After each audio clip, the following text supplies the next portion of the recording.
To begin my speech, I'd like to read a poem from one of Tolkien's less known books. It's basically Tolkien writing about Tolkien's writings. Perfect for a reader that wants to read about Tolkien. It begins, O see ye not yon narrow road, so thick beset with thorns and briars, that is the path of righteousness, though after it but few inquires. And see ye not yon braid road that lies across the lily leven, that is the path of wickedness, though some call it the road to heaven. And see ye not yon bonny road that winds about yon ferny brae, that is the road to fair elf land, where thou and I this night maun gae. Now there's some Scottish in there that no one understands, not even the Scots, but what that means, maun gae, is might go.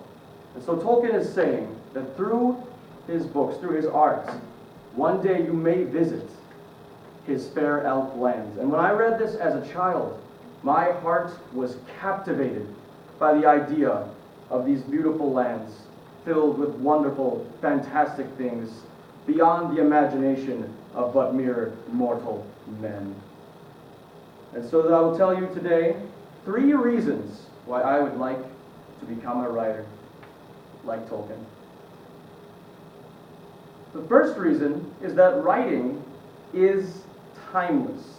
Now, it may not seem like that, because writing is often being replaced by other forms of media, TV, whatever else, an audiobook, similar but different. But the real reason I think why writing is timeless is not because it is always up to date, but because it is a fantastic way to connect with the past. Look at the effects of Shakespeare. To this very day, every school in America studies Shakespeare, not because it is up with the times, but because it is timelessly classic. And the effects of writing as well as reading are actually unable to be replaced by anything else, such as, according to many leading medical research, 68% of stress that one feels throughout a day, they say, can be taken care of with writing. That's not true of everyone, but statistically, you're far less likely to receive a mental disorder or disease like Alzheimer's or dementia if you are an avid reader. Nothing else really represents this in the modern society outside of books.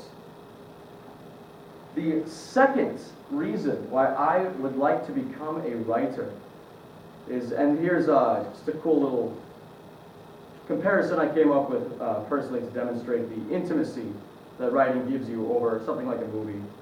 If watching a movie gives you a look into how a director sees the world, reading a book gives you a glimpse into an author's heart. The book is an interesting medium that can never be replaced because it is purely from the very author to the very reader. And there are also many things that cannot simply be done with a movie, such as a book about writing letters. The Screwtape Letters is one of my favorite books ever written. It is a book entirely comprised of one-sided letters. That cannot be filmed. It does not make sense. It's actually about a uncle demon whose name is Wormwood, and he's trying to help his nephew, Screwtape, tempt humans into hell. It's a very interesting, actually Christian work on fighting the devil and understanding his mindset. Could never be done in a movie. And for that matter, too, if we're going to talk about the influence of writing, what great revolution, new world order, groundbreaking idea was ever based in a movie, you know? I mean, I get, back in the day, they didn't have a whole lot of those, but was Thomas Paine's Common Sense, would that have done nearly what it had done if it had been a movie? Or would the Bible or the Quran or the Torah, would they inspire people the likes of which they do to this day in a movie format? We do have, I don't know about the other two, but movies of the Bible, and they're relatively subpar for the most part. You don't really see people converting en masse because of it. Now, Tolkien would say the greatest influence from writing is that writing is a means of making magic a reality. He would say that the adverb is, in the context of writing, more powerful than any kind of magic. And to him, he meant to say, imagine telling a person that a fire is cold, that a large rock is light.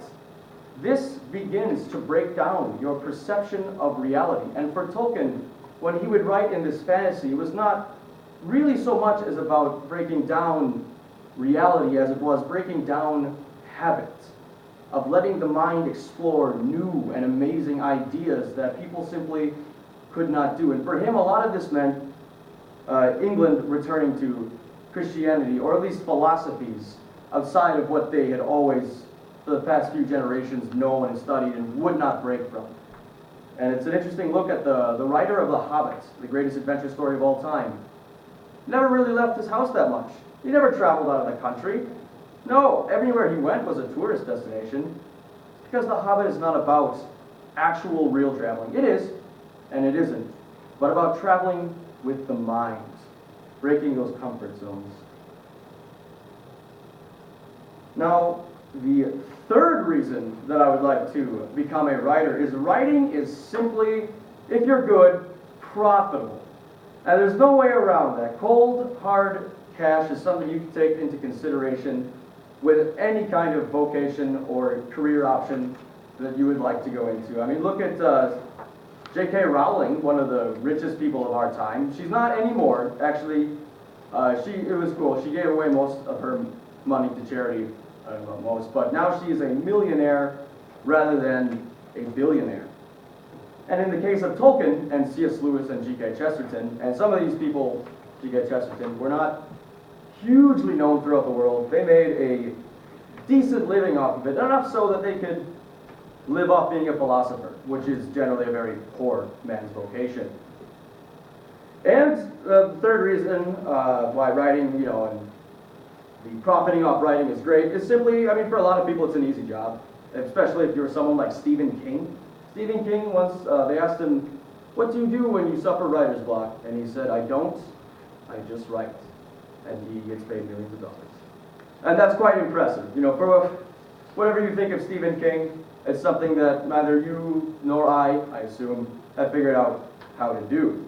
My grandpa, actually, when I interviewed him on when he used to write, he was a journalist for the Daily News for about 26 years.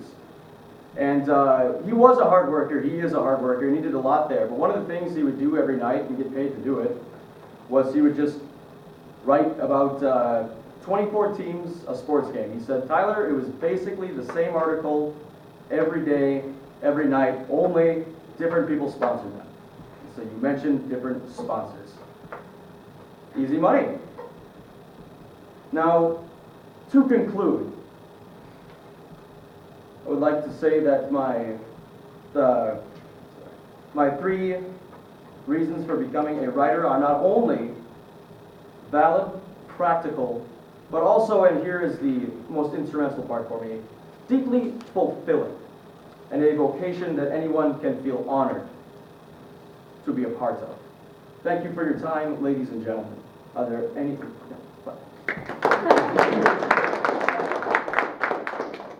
Are there any questions? And then I showed you that once. So I have a question. yes. When did you realize your passion for writing? Well, when I was young, I realized my passion for reading pretty early on. And then one day, when I was working a job that I hated, I was like, this is awful. I want to become a writer. And then I just didn't think of that again for years. And then I said, wait a second. I think I'd rather die trying than just not give it a go. So here we are. Now I'm in college. Is there any other questions? Have you started any books or anything? I have me and my friend, we are writing together. We're trying to come up with things and content and stuff like that. I actually, to be honest with you, I make more